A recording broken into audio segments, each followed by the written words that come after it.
Good morning. Morning. How do you like the video? Because that's who we are. We're a union for everyone. We're a union that is based on the fundamental principles of eliminating racism, discrimination of all forms. I'm a democratic socialist and I'm damn proud of it. You need to know that right off the bat.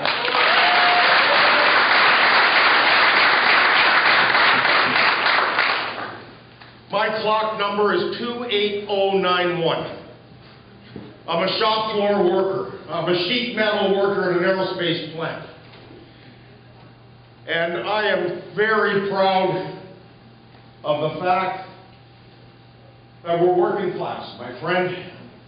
And that's the commonality of our two organizations. And when working class people know that you're going to fight for them, they'll work with you and join you and want to be a part of the movement. And that's what we did. And we brought together a new organization because we took a look at what was going on and we went, we are a big crap. And we said, what are we going to do with this new union? What's the objective? Number one, we need to change the labor movement in Canada. Because if we don't change the labor movement in Canada, we can't change the politics in Canada. Number two, in the province of Ontario, the largest province, we're heading into a provincial election. And a person named Tim Hudak, that makes Donald Trump look like a socialist, was leading in the polls. We got to get rid of him. And number three, we have to get back federally and we need to take out Stephen Harper, the Prime Minister. So we built our union with some pretty lofty ambitions. And we went to the Canadian Labour Congress. And the president of the Canadian Labour Congress had been elected 15 years. And a lot of people were comfortable with him. But I don't know how you can be comfortable when the last 3 federal elections we've elected a Conservative. In every election, every 4 years, the vote for the Conservative movement is higher, and then culminating in a majority Conservative government. We're satisfied? Like hell we're satisfied. So Unifor went together, and we joined with a lot of the other progressive unions in Canada. And for the first time in the history of the labour movement in Canada, we defeated that incumbent Canadian Labour Congress president. And we put into place the first worker of color as a president of the Canadian Labour Congress of Canada.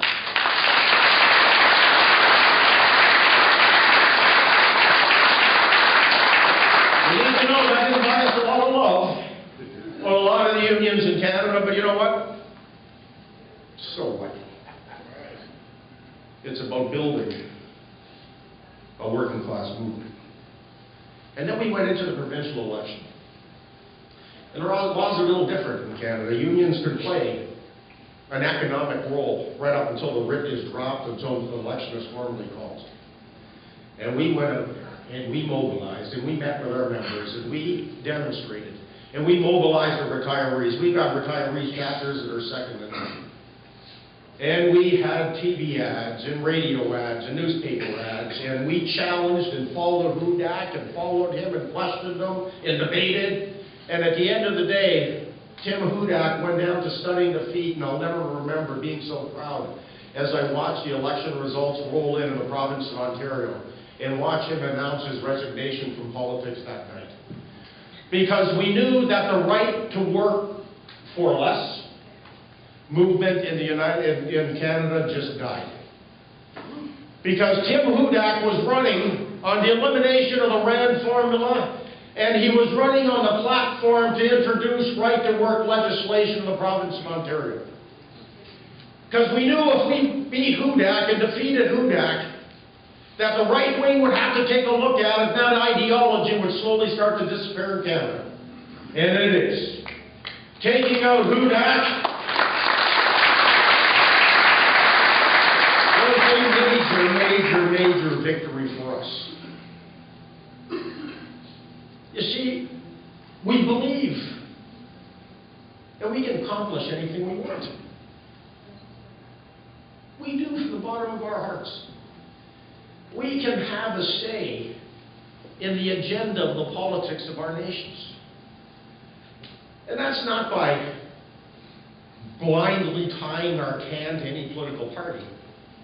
It's about us developing a workers' agenda and forcing the parties to adopt our agenda.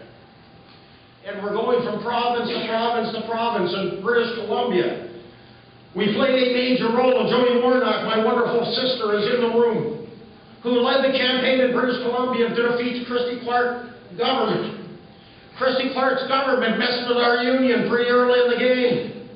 We had a major strike going on in the trucking industry, and she had legislation on the table to order us back to work.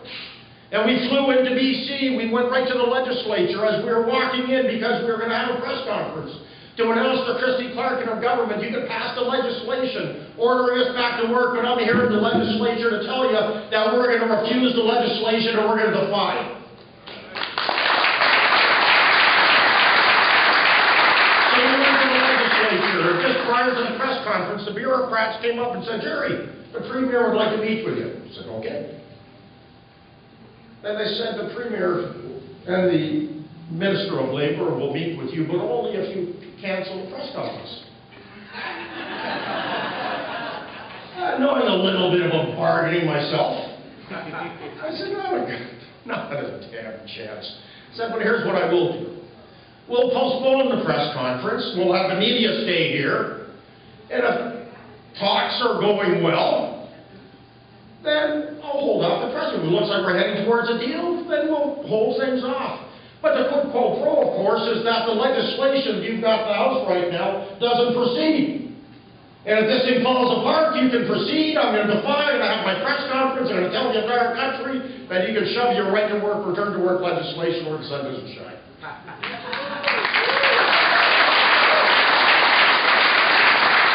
at the end of the day, we got a deal. That was ratified overwhelmingly. And the government withdrew the legislation to return our members to work, the first time in the history of Canada.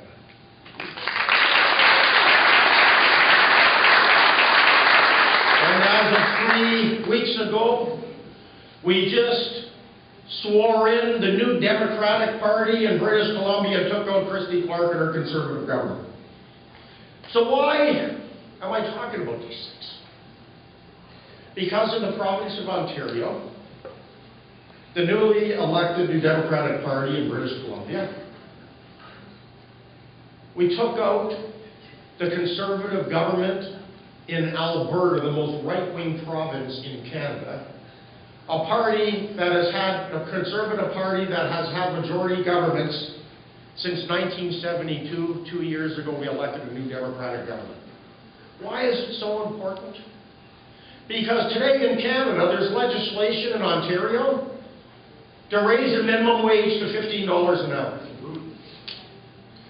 There's legislation in Alberta to raise the minimum wage to $15 an hour. And with the newly elected Premier in BC, there's legislation to raise, there will be legislation to raise the minimum wage to $15 an hour. And we have that in the province of Quebec. So when you take a look at where we're heading, more than 75% of Canadians, when the dust settles, will have a minimum wage of $15 an hour.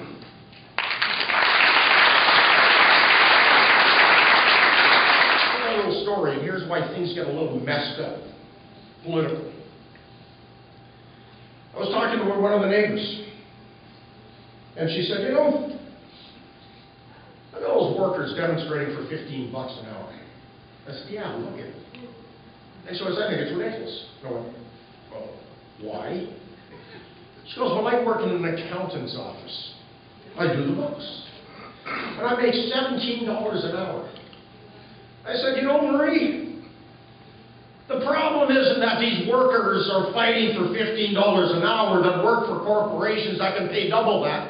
The problem is you only make $17 an hour. So increase your wages. Don't worry about holding theirs back.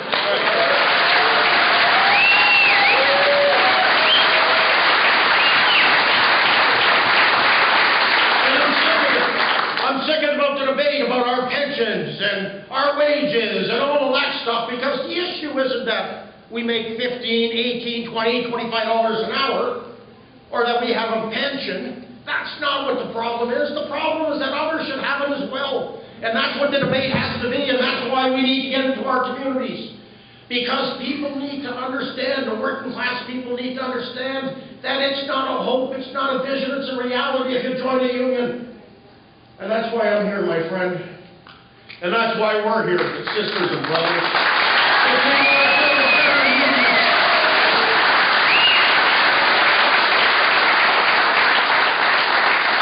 You know, I'm watching the right to work here in the United States, and you know what drives me nuts? Asshole politician. Besides that, That's putting it nicely. That's why I was pausing, because my terminology at times can get offside. Well, when you look at the history of the right to work for less, it really was about the union movement's commitment to the civil rights movement. It was about the fights in the South. It was about making sure that working class people didn't have a collective voice. And I can't get my head around politicians that think somehow the people who they were elected to work with and for and to lead, they somehow think they're better off with lower wages, less benefits, less money to spend on infrastructure, less taxation to build hospitals and schools. I can't understand a system where we believe that spending $3,000 less a year on a child's education is somehow beneficial. I can't understand a system where fatalities in workplaces are 30% higher, 37% higher in right to work for less states than in unionized states. I can't get my head around that type of ideology. You know what else really infuriates me? Is usually those laws are put into place by Republican governors, but they're never repealed when a Democrat is elected.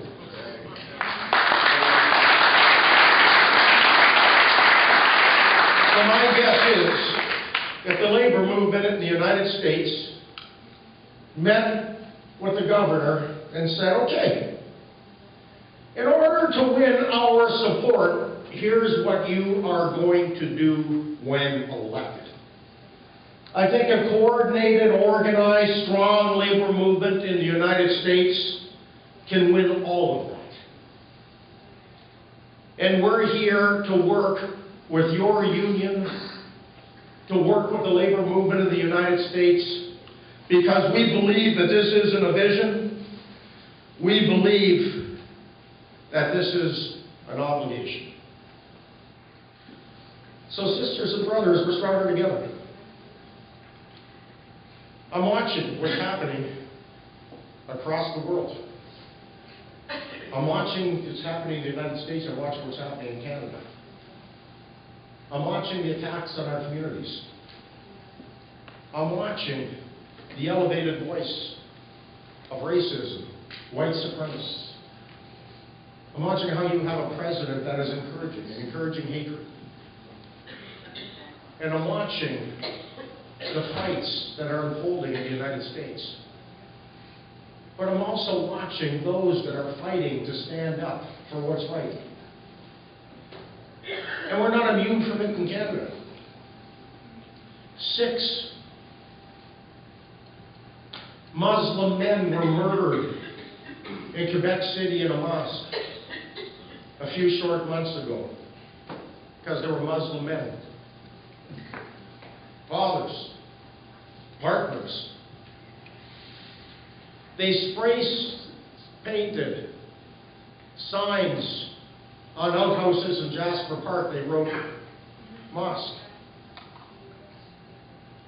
We're watching the rise of hatred in Canada because it's almost as if it's being sanctioned. So as I stand here today, our collective responsibility is to our movement. It's to equality. It's to social justice. It's about building a just society. It's about building an inclusive society. It's about building a loving society. And the most important way for us to do that is through our collective voice within the labor movement, and is through our collective voice of solidarity, international solidarity, sisterhood, brotherhood, peace, and love. Thank you all very much. Let's go.